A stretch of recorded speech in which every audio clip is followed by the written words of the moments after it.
আল্লাহর ওলি জুরাইজ রাহমাতুল্লাহি আলাইহি তিনি বললেন, আমাকে সুযোগ দাও, 2 রাকাত নামাজ পড়ব।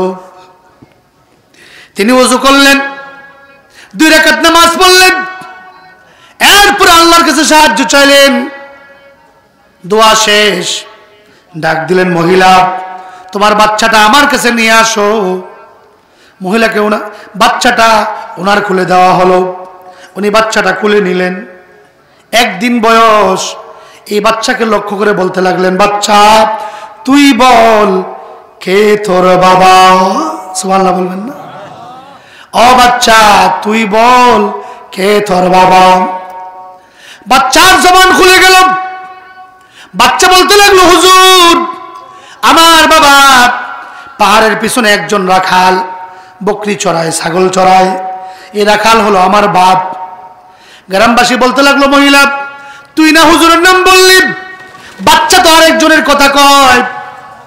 এবার মহিলা বলতে লাগলো, গ্রামবাসী শুনো, আমার একবার দারুণ ভাবে যৌন চাহিদা হলো, এখানে যায় সেখানে যায়, কাউকে আমি পাই না চাহিদা পূরণ করার জন্য। পাহাড়ের পিছনে গেলাম, দেখলাম যুবক বকরি চড়াই।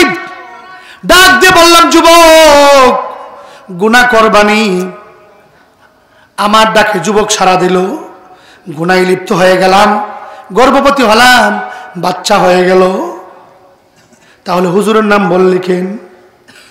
এবার মহিলা বলে, আমি বারবার চেষ্টা করেছি রাখালের নাম বলার জন্যে, কিন্তু কেন যেন আমার মুখ থেকে বারবার হুজুরের নাম বের হয়ে যায়, আমি নিজেও তা জানি না।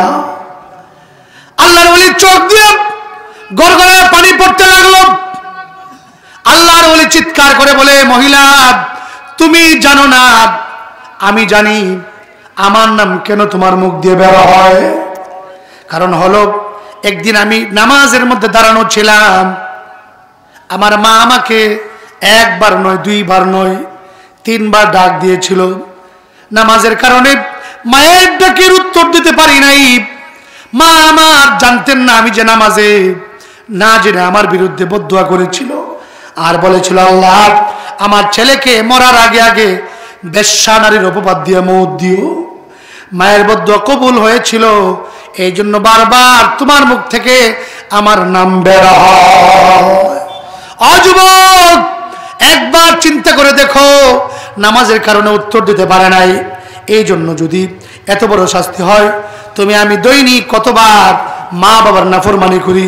আল্লাহ বলেন, বান্দা আমার ইবাদত করবি, মা বাবার সঙ্গে ভালো ব্যবহার করবি, জীবনে কোনোদিন মা বাবার সঙ্গে খারাপ আচরণ করবি না। ওয়ালা তাকুল লাহুমা উফফিন ওয়ালা তানহারহুমা ওয়া কুল লাহুমা কাওলান কারীমা। মা বাবার সঙ্গে ধমক দিয়ে কথা বলবে না, নরম সুরে কথা বলবে। প্রিয় ভাই সব, জুরাইজ রাহমাতুল্লাহ আলাইহির ডাকে দুধের বাচ্চা কথা বলল, মনে আছে না আপনাদের কথা? হযরত ঈসা আলাইহিস সালাম ছোট্ট দুলনার শিশু, এলাকাবাসী বলতেছে, মারিয়াম এই বাচ্চার সামনে কেমনে কথা বলবো? সে কি কথা বুঝবে না আমাদের কথার উত্তর দিতে পারবে? এমনি ঈসা আলাইহিস সালামের জবান খুলে গেছে, কথা বলতেছে। قال إني عبد الله قال إني عبد الله آتاني الكتاب وجعلني نبيا وجعلني مباركا أينما كنت। ঈসা আলাইহিস সালাম কথা বলতে লাগলেন। কি কথা? আল্লাহ পাক কোরআনের আয়াত বানিয়ে দিলেন। তিনি বলতে লাগলেন, এলাকাবাসী তোমরা মনে করেছো আমার মা বুঝি আমাকে অবৈধভাবে জন্ম দিয়েছে, আমি বুঝি জারদ সন্তান। না না না, আমি জারদ সন্তান নয়। আমার পরিচয় হলো, আমি হলাম আল্লাহর গোলাম, আল্লাহর বান্দা।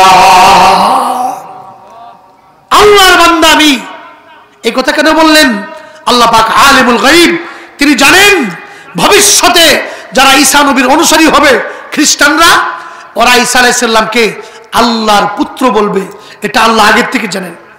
আলিমুল গায়ব কে? কথা কোন না কে? একমাত্র আল্লাহ। নাকি আল্লাহ ছাড়া অন্য কেউ জানে কিছু?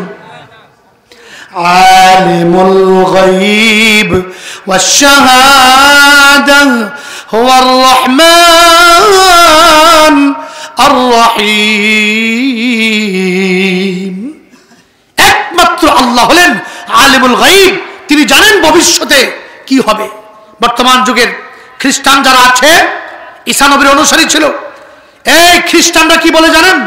এরা বলে মারিয়াম, আল্লাহ, ঈসা তিনজনে মিললে হইছে খুদা। নাউজুবিল্লাহ বলেন, আরো জোরে বলেন নাউজুবিল্লাহ। মারিয়াম হইল আল্লাহর বউ, ঈসা হইল আল্লাহর ছেলে, আল্লাহ হইল ঈসার বাপ। নাউজুবিল্লাহ। আল্লাহ পাক জানেন ভবিষ্যতে এই কথাগুলো বলবে। এই জন্য ঈসা নবীর মুখ থেকে সর্বপ্রথম আল্লাহ পাক এই কথা বলে নিছেন, ও বিশ্ববাসী শোনো, আমার পরিচয় আমি আল্লাহর সন্তান নই, আমার পরিচয় আমি হলাম আল্লাহর গোলাম, আল্লাহর বান্দা। প্রিয় ভাই সব, যিনি বান্দা হন তিনি সন্তান হন না, যিনি সন্তান হন তিনি গোলাম হন না, বান্দা হন না। সুবহানাল্লাহ ওয়া বিহামদিহি। ঈসা আলাইহিস সালামের পরিচয় তিনি হলেন আল্লাহর বান্দা। প্রিয় ভাই সব, ঈসা আলাইহিস সালামের মুআজিজা দুলনায় থাকা অবস্থায় কথা বলা। আল্লাহর নবীর মুআজিজা হলো, ইমাম নবী বলেছেন 1000। এর মধ্যে সবচেয়ে বড় মুআজিজা আল কোরআনুল কারীম, 30 পারা কোরআন। নবীর বড় মুআজিজা চাঁদ দ্বিখণ্ডিত হয়ে যাওয়া। নবীর বড় মুআজিজার মধ্যে অন্যতম মুআজিজা হচ্ছে নবীর মেরাজ হওয়া। নবীজি মেরাজে গিয়েছিলেন। আমি মেরাজের ঘটনা বলবো না, আমি শুধু মেরাজে কেন গিয়েছিলেন এই কারণটা বলবো, এরপরে মেরাজ থেকে কি নিয়ে আসছেন ওটা বলবো। নবীজির মেরাজটা হওয়ার কারণ কি ছিল জানেন? আল্লাহ নবী মক্কাতে কালেমার দাওয়াত দেন, লা ইলাহা ইল্লাল্লাহু মুহাম্মাদুর রাসূলুল্লাহ সাল্লাল্লাহু আলাইহি ওয়াসাল্লাম কালেমার দাওয়াত দেন। আল্লাহ নবীর দাওয়াত মুষ্টিময় কিছু মানুষ গ্রহণ করল। গোটা মক্কাবাসী আল্লাহর নবীর বিরুদ্ধে চলে গেল, কিন্তু কেউ কিছু বলতে পারে না। কেন?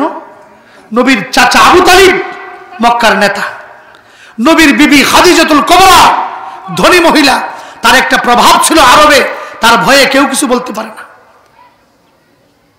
একই বছর 3 দিন বা 5 দিনের ব্যবধানে নবীর চাচা এবং নবীর বিবি দুইজনে ইন্তেকাল করছে। নবীজি পেরেশান। এটাকে বলা হয় আমুল হুজন, চিন্তার বছর। গোটা মক্কাবাসী নবীর বিরুদ্ধে কালেমার দাওয়াত দিতে গেলে আগে নবীর পাশে থাকতো খাদিজাতুল কুবরা রাদিয়াল্লাহু আনহা, নবীকে সাপোর্ট দিতেন। নবীজির চাচা আবু তালিব যদিও সে কাফের, তারা তো দুনিয়ায় নাই। এবার নবীজি চিন্তা করছেন, মক্কার জমিন যেহেতু উর্বর নয়, আমি দাওয়াত দেব তায়েফের ময়দানে, তায়েফবাসীকে। নবী গেলেন তায়েফে। তায়েফের বড় নেতা নাম হইল ইবনে আব্দে ইয়ালিল বিন কুলাল, তার কাছে, এর কাছে দাওয়াত দিছে। দাওয়াত তো গ্রহণ করলই না, উল্টা সন্ত্রাসী বাহিনী লেলায় দিছে। যারা দেখবেন ইসলামের বিরুদ্ধাচরণ করে বড় বড় নেতা, তাদের থাকে সন্ত্রাসী বাহিনী। এই সন্ত্রাসী বাহিনী আলেমদের পিছনে লেলায় দেয়, ওলামাদের পিছনে লেলায় দেয়। আল্লাহ নবীর পিছনে সন্ত্রাসী বাহিনী লেলায় দিছে। এরা এমন ভাবে মারতে লাগছে, সবাই তায়েফের ঘটনা জানেন, ওটা বলবো না আমি। এমন ভাবে নবীকে মার দিল, নবীজির হুশ জ্ঞান ঠিক নাই। রাসূল বলেন, আনা মাহমুমুন আলা ওয়াজহি, কোথায় হাঁটি, কোথায় যাই, কি করি না করি, আমার হুশ জ্ঞান ঠিক নাই। প্রিয় ভাই সব, আল্লাহ নবীর গায়ে কি পরিমাণ শক্তি ছিল জানেন? আমার আপনার মতো দুর্বল ছিল না যে 2-1টা চর থাপ্পড় খাইয়া নবীজি দুর্বল হয়ে গেছে। নবীজির গায়ে 100 যুবকের চাইতো আরো বেশি শক্তি ছিল। সুবহানাল্লাহ। আবু দাউদ শরীফের হাদিস, এক সাহাবীর নাম রুকানা রাদিয়াল্লাহু আনহু, তিনি ইসলাম ধর্ম গ্রহণ করেছেন। এর আগে উনি যখন কাফের ছিলেন, উনি তখন বাহাদুর পাহলোয়ান, 100 যুবকের শক্তি উনার গায়ে। 100 যুবক 100 নিশানা বানাইয়া আমি তীর মারতে পারবো, গুলি মারতে পারবো। আপনি যদি আমার সাথে লাইগিয়া চাইপা দাঁড়ায় থাকেন, তীর মারতে পারবো আমি? আল্লাহ পাক বলেন যারা ধৈর্যশীল তাদের সঙ্গে আছেন কে? আল্লাহ। সুতরাং যারা ধৈর্যশীল তাদের কোনো বিপদ নাই। সুবহানাল্লাহ। 1 নম্বর ধৈর্য ধরতে হবে, 2 নম্বর নামাজ। সাহাবায়ে কেরাম বিপদ হলে নামাজ পড়তেন। নবীজি ছোটখাটো বিপদেও নফল নামাজে দাঁড়ায় যেতেন, এরপরে আল্লাহর কাছে সাহায্য চাইতেন।